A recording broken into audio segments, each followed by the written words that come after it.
নমস্কার। আজ একটা ভিন্ন স্বাদের গল্প নিয়ে আপনাদের সামনে হাজির আমি। নমস্কার। আজ শুভ মহানবমী। সবাইকে জানাই শোনাই গল্প চ্যানেলের তরফ থেকে আন্তরিক প্রীতি ও অভিনন্দন। আশা করছি পুজোটা সবার ভালোই কাটছে। সবাই ঘরে থেকে এবছর পুজো উপভোগ করছেন।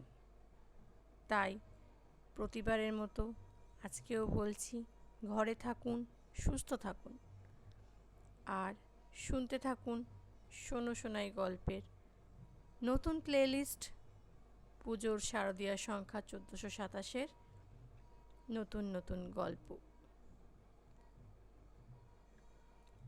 আজ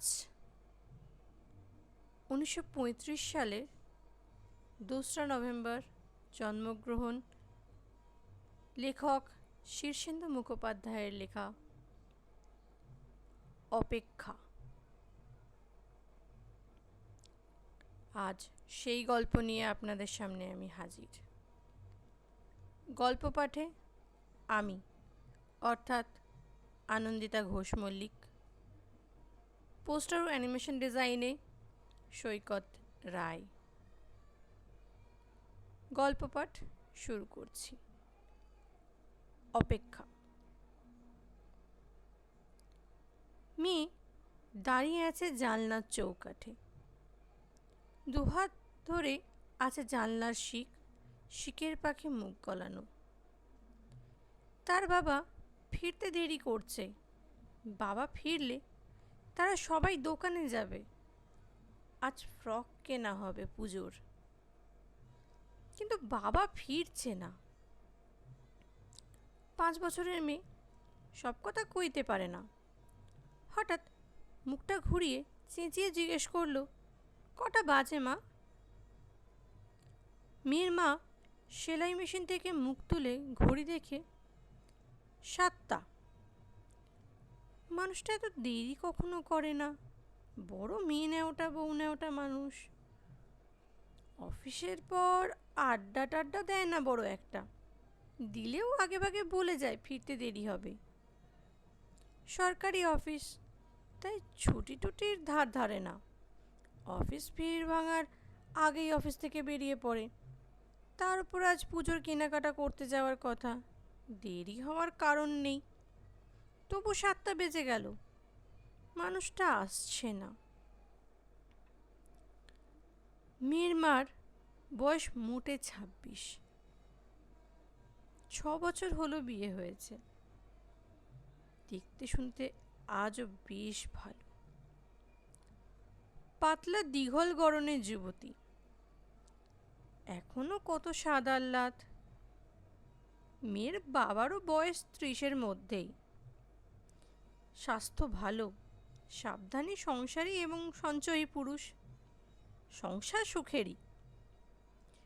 তারা দুবেলা ভাত খায় এই আকালের দিনেও। তবু কেন 7টা বেজে গেল? সময়ের চোরা স্রোত কেন বয়ে গেল হু হু করে? মেয়ের মা সারাদিন সেলাই করছে। মেয়ের বাবার বড় শখ হয়েছে ফতুয়া পরবে। পরশু 4 গজ পাতলা লং ক্লথ কিনে এনেছে। দুটো ফতুয়া সেলাই করতে করতে চোখ ঝাপসা, মাথা টিপ টিপ। মেশিনটা সরিয়ে রেখে বউ মানুষটা। মন ভালো লাগে না, দুশ্চিন্তা হচ্ছে বড়। 7টার মধ্যে না আসার কথা তো নয়। মেয়ে আজকাল স্কুলে যায়, তাই মেয়ের মা সারাদিন একা ভোগা। কি করে ঘুরে ফিরে ঘর সাজায়, বিছানার কভার পাল্টায়, জানলার পর্দা পাল্টায়, সেলাই করে, উল বোনে। 100 বার ঘরের আসবাব এধার থেকে ওধার করে। আজও সারাদিন সাজিয়েছে। আর তার বেশি দিন এই ফ্ল্যাটে থাকবে না। গড়িয়ার দিকে একটু জমি কেনা হয়েছে। বিল্ডিং মেটেরিয়ালের জন্য দরখাস্তও করা হয়েছে। বাড়ি উঠলে তারা নিজেদের বাড়িতেই উঠে যাবে। কথা আছে, বাড়ি হলে সামনে শখের বাগান করবে বউটি, স্টিলের আলমারি করবে। ভগবান আর একটু সুদিন করলে গ্যাসের উনুন আর একটা সস্তা রেফ্রিজারেটরও কিনবে তারা। মেয়ের বাবার শখ টেপ রেকর্ডারের আর ডাইনিং টেবিলের, তাও হয়ে যাবে, সাশ্রয় করে চললে সবই হয়ে পাওয়া যাবে। কিন্তু 7টা বাজে, সময় বয়ে যাচ্ছে। মেয়ের মা রান্নাঘরে আসে, দুশ্চিন্তা আর দুশ্চিন্তা। দেরির একটাই মানে হয়, কিন্তু মানেটা ভাবতে চায় না বউ মানুষটি। সে ঢাকনা খুলে দেখে রুটিগুলো শক্ত হয়ে গেল কিনা। সে বলে আবার একটু গরম করে ঘি মাখিয়ে কচুর ডালনার সঙ্গে দেবে। চায়ের জলটা কি বসাবে এখুনি? হাতে কেটলি নিয়ে ভাবে বউটি। জনতা স্টোভের সলতে উস্কে দিয়ে দেশলাই ধরাতে গিয়েও কি ভেবে রেখে দেয়, জল বেশি ফুটলে চায়ের স্বাদ হয় না। এসেই তো পড়বে এক্ষুনি, তখন চাপাবে। মেয়ে আবার চেঁচায়, কটা বাজলো মা? বুকটা ধক করে ওঠে। ঘড়ি না দেখেই বউটি উত্তর দিল, কটা? আর এই তো 6:30। মিথ্যে কথা, প্রকৃত হিসেবে 7টা পেরিয়ে গেছে। সিঁড়িতে জুতোর শব্দ। বউটি নিশ্চিত হয়ে দরজা খুলল। না, সে নয়, উপরতলার লোক সিঁড়ি বেয়ে উঠে গেল।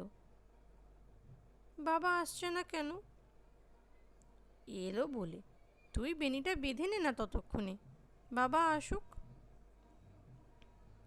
আচ্ছা বাপ নামটা মেয়ে হোক, কেন আসছে না বাবা? রাস্তাঘাট আটকে পড়েছে বুঝি? আজকাল বাসে ট্রামে ওঠা কি সহজ? রোজ তো আসে, আজও আসবে। বিশ্বাস, বিশ্বাসের জোরেই বউটি হাত মুখ ধুয়ে এসে পরিপাটি করে চুল বাঁধল। সিঁদুরটা একটু বেশিই ঢাললো সিঁথিতে। ইদানিং বাজে সিঁদুরের চল উঠে যায়, চুল উঠে যায় আর মাথা চুলকোয় বলে সিঁদুরটা কমই লাগাতো। আজ কম দিল না, একটু ফাউন্ডেশন ক্রিম ঘষলো মুখে, লিপস্টিক বোলালো, সূক্ষ্ম কাজলও টানলো একটু। ঘড়ির দিকে চাইল না। সকালের রাধা তরকারিতে জাল না দিলে নষ্ট হয়ে যাবে, তাই যখন স্টোভ জেলে জাল দিতে বসলো তখনই সে টের পেল গায়ে পায়ে একটা কাঁপুনি শীত। শরীর বসে থাকছে না। ভয় নাকি পেটে একটা শব্দ এলো, কিন্তু রাত থেমে থাকলো না, গড়াতে লাগলো সময়। একসময় বউটির ইচ্ছে হলো উঠে গিয়ে ঘড়িটাকে আছাড় মেরে বন্ধ করে দিয়ে আসে, কারণ 8টাও বেজে গেল, মানুষটা ফেরেনি। লুকিয়ে আছে কোথাও, ভয় দেখাচ্ছে না তো? জানলায় দাঁড়িয়ে থেকে থেকে ক্লান্ত হয়েছে শিশুটি, তার খিদে পেয়েছে, তেষ্টা পেয়েছে। বউটি পাশের ফ্ল্যাটে গিয়ে একবার ঘুরে এলো। ও ফ্ল্যাটের কর্তা ফিরেছে। ও বাড়ির বউ শুনে টুনে বলে, রাত তো বেশি হয়নি, 8:30 মাত্র, আর একটু দেখুন, তারপর না হয় আমার কর্তাকে খোঁজ নিতে পাঠাবো। শুনলুম কারা মিছিল টিছিল বের করেছে, রাস্তায় খুব জ্যাম। আশ্বাস পেয়ে বউটি ফিরে আসে, কিন্তু ঘরে এসে শান্ত বা স্থির থাকতে পারে না, কেবলই ছটফট করে। ঘড়ির কাঁটা এক মুহূর্ত থেমে থাকছে না যে। বউটি বার 2 বাথরুমে ঘুরে এলো। মেয়েকে খাওয়াতে বসে বারবার চোখে আসা জল মুছলে আঁচলে। তার বেশি বয়স নয়, মাত্র 6 বছর হলো বিয়ে হয়েছে, এটা গোটা জীবন পড়ে আছে সামনে। ঘড়ির কাঁটা জলস্রোতের মতো বয়ে চলেছে, কিছুতেই ঠেকানো যাচ্ছে না। সিঁড়িতে পায়ের শব্দ বারবার ওপরে উঠে যাচ্ছে, আসে আরও ওপরে উঠে যায়। সিঁড়িতে পায়ের শব্দ নেমে আসে, নেমে যায়। ঘড়ির কাঁটা ঘুরছে, সময় বয়ে যাচ্ছে। শিশু মেয়েটি ঘুমিয়ে পড়ে। ঘুমাবার আগে ক্ষীণ কণ্ঠে একবার বলে, মা, বাবা। বাক্যটা শেষ করে না। বউটি আগ্রহে শুনবার চেষ্টা করে বাক্যটি। শিশুরা তো ভগবান, ওদের কথা অনেক সময় ভুলে যায়। কিন্তু শিশুটি বাক্যটা শেষ করে না। বউটির বুক কাঁপে। এবার বউটি একা, জানলার পাশে। শিকের পাকে চেপে রাখা মুখ, চোখের জল ভাসে। 9টা বেজে গেল বুঝি। বউটি আস্তে আস্তে বুঝতে পারে তার মানুষটা আর আসবে না। অমন মানুষটার নানান চিহ্ন তার মনে পড়ে। কথা বলার সময় ঠোঁটের ওপরে বাঁ দিকটা একটু বাঁক খায়।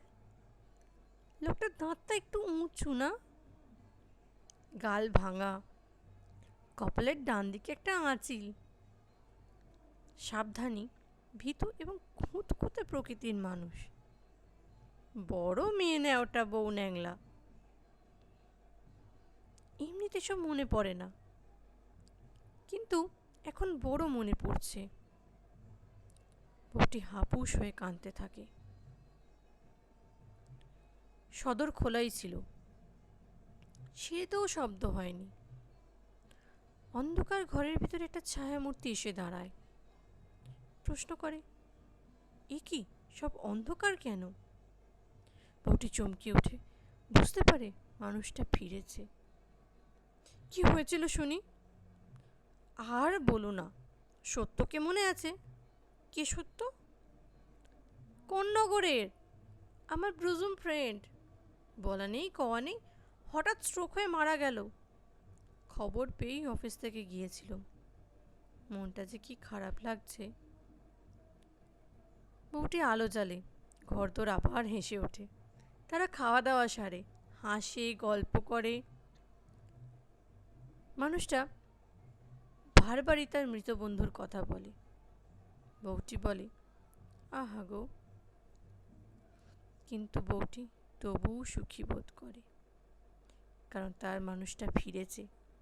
মানুষটা ফিরেছে, মানুষটা বেঁচে আছে।